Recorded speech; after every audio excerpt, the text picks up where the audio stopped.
A tree that produces white latex that can cause skin irritation and a burning sensation. What tree is it? Introducing Calucoy, Ficus calosa of the family Moraceae. The genus Ficus comes from the Latin word ficus, meaning fig.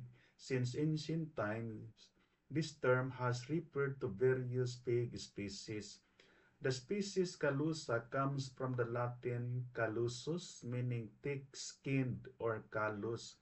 This refers to the texture of the tree's bark or leaves.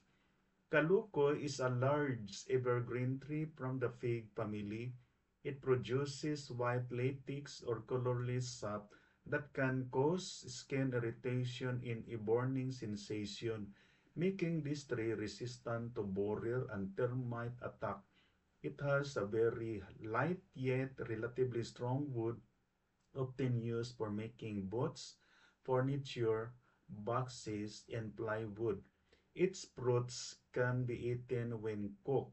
The bark fibers of this plant can be used to make cloth. The calucoy leaves vary significantly with age, from long, narrow leaves during the seedling or sapling stage to heart-shaped leaves when mature.